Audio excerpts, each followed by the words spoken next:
What if time is just a trick of the mind, a stubborn illusion your brain creates to survive a reality that never really changes?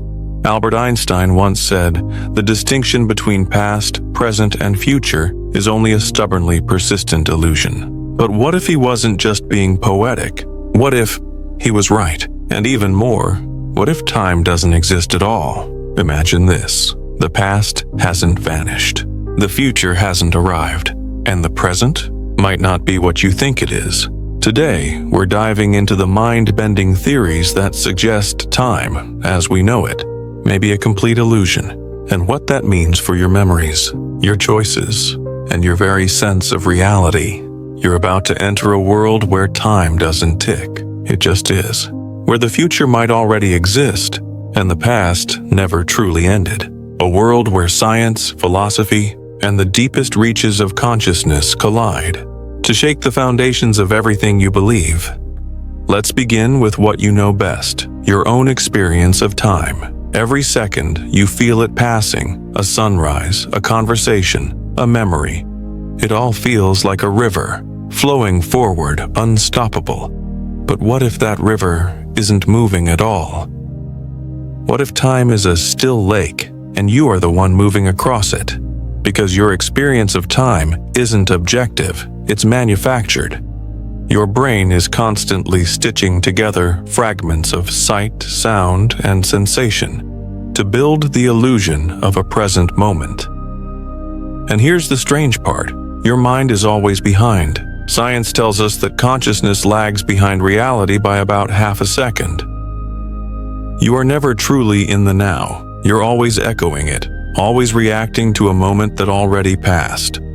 That means you're not living in reality. You're living in a prediction, a rendering. And what about memory? We like to think of it as a mental recording, but memory doesn't store, it rebuilds. Every time you remember something, your brain edits it. You reconstruct the scene, like a novelist rewriting a draft. That means your past isn't solid. It shifts, it evolves with you. So how real can it be? And the future? It only exists in your imagination. Your brain simulates possible outcomes, constantly. But none of those futures are real. They're guesses, probabilistic hallucinations, and yet they control your emotions, your fears, your hopes. So let's pause and ask, if your past is a story and your future is a guess, what is now? The now is also an illusion. It's a half-second delay. By the time you feel the present, it's already history. Even entropy, the so-called arrow of time, may not be so fixed. Some physicists argue that it's not absolute, but relative to the observer. Children perceive time differently. For them, summers stretch forever. For adults, years vanish. Why? Because novelty slows time down. Routine speeds it up. Time moves at the speed of your attention. In stillness, in moments of awe, meditation, or trauma, time distorts. A second can stretch into an eternity or vanish completely. Time isn't constant, not even within your own mind.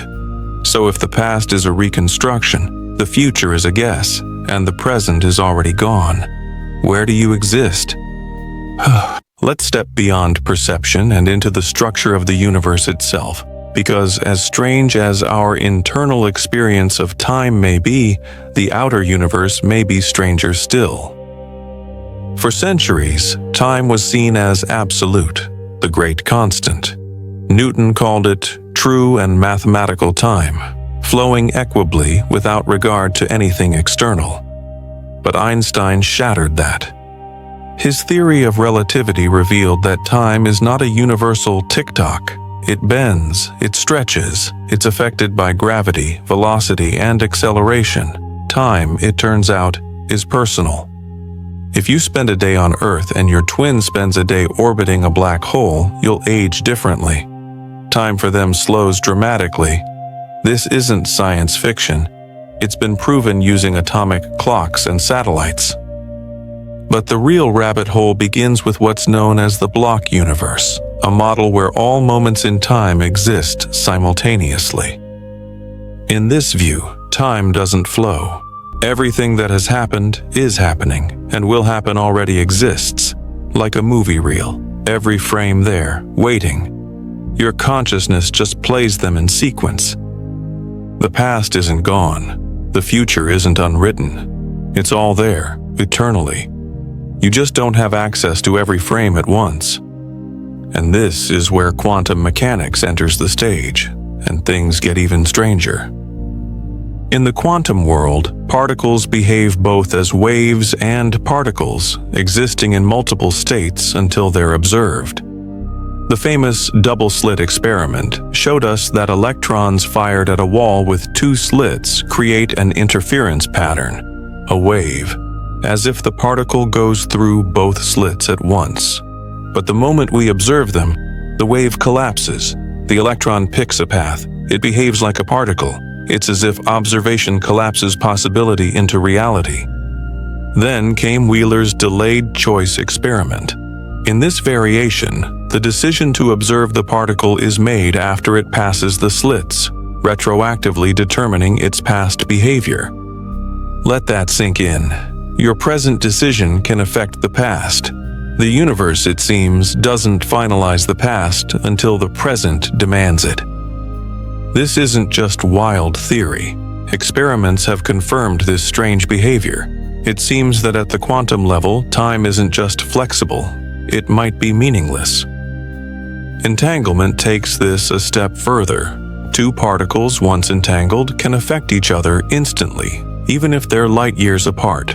Change one, and the other reacts simultaneously. Einstein called it spooky action at a distance because it violates the rule that nothing can travel faster than light. It breaks causality, the rule that cause must precede effect. If particles can influence each other beyond time, then time may not be fundamental at all. Physicist Julian Barber argues that change, not time, is fundamental. He describes a universe made of nows, complete timeless configurations of the universe. Each now exists independently.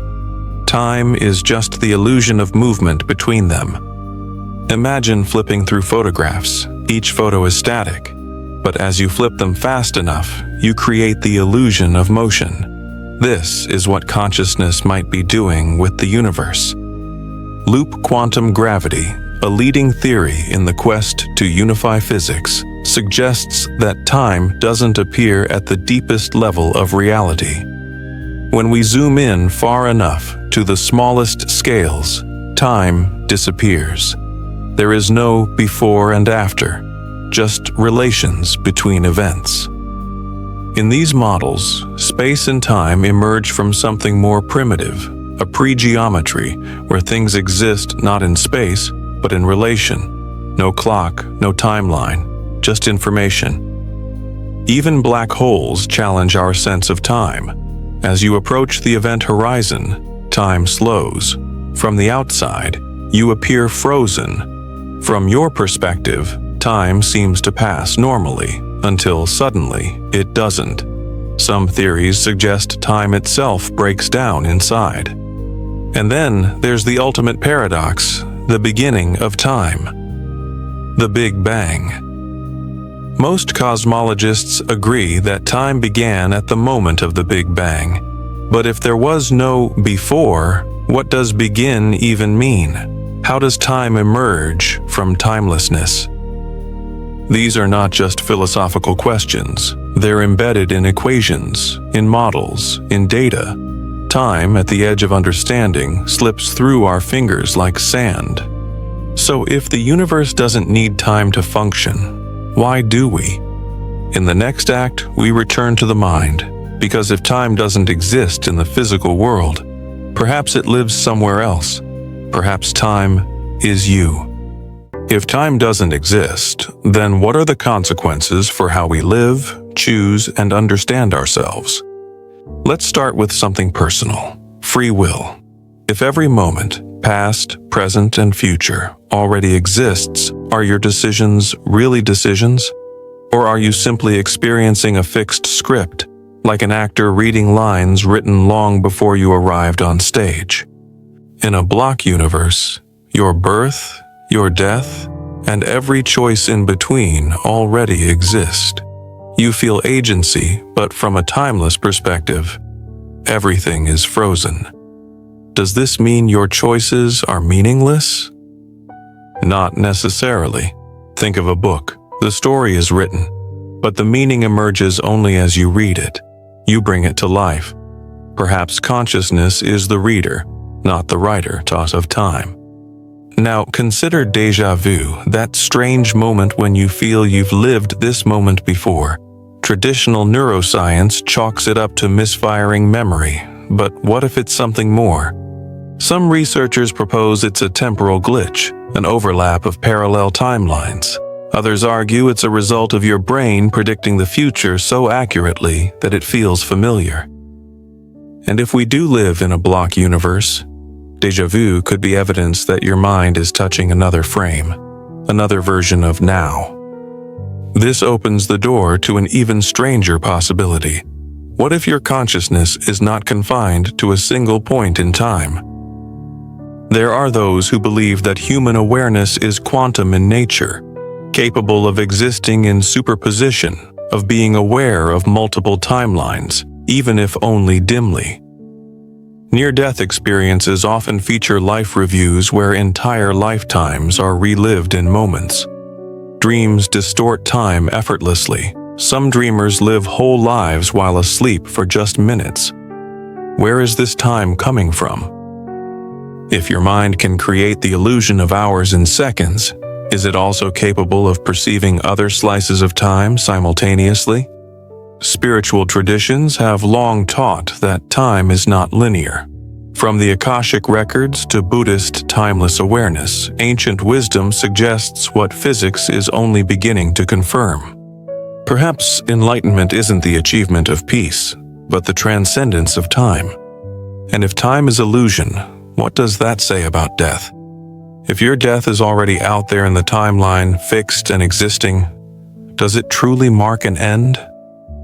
Or is death simply the transition between frames, from one slice of the eternal now to another? Many near-death experiencers report meeting deceased loved ones, seeing light, gaining profound insight, all outside time. They return changed, often speaking of an existence where everything happens at once. Could death be the unraveling of the illusion, the moment we awaken from time itself? Some physicists, like Sean Carroll, have argued that consciousness is not bound by time, that memory, identity, and awareness are informational patterns, not physical ones. If these patterns persist, is continuity of consciousness inevitable? Even in AI research, we're now simulating minds that could, theoretically, persist across different computational states. Could your mind, if uploaded or mapped, experience its own timeline in new ways? The future may bring technologies that bend or even break time. Time travel, once considered fantasy, is now explored through wormholes, closed time-like curves, and theoretical constructs in general relativity. If such travel becomes real, it won't just alter science. It will alter morality, identity, and how we see ourselves. You'll have to ask, if you can visit your past, can you change it, or are you simply acting out what always happened? And if the future already exists, what does it mean to hope, to dream, to strive? These aren't easy questions, but they're essential ones, because in a world without time, everything becomes a matter of perspective. So what are we left with? A mystery, yes, a loss of certainty, perhaps, but also a kind of freedom. Because if time is not real, then maybe you're not trapped by your past, not doomed to your future, not limited to your current version of now. Maybe, just maybe, you're something bigger, something timeless. You were born into time, trained to obey it, but now you've seen behind the curtain. Perhaps time doesn't pass, it just waits to be noticed. So the question remains, do you feel time or just remember it? And if time isn't real, what else isn't? If this video challenged your perception, subscribe. Share it with someone you trust to question everything, and drop a comment. If time is an illusion, what's the first truth you'd want to uncover? Until next time, or whatever that means, stay curious, because the universe might just be watching back.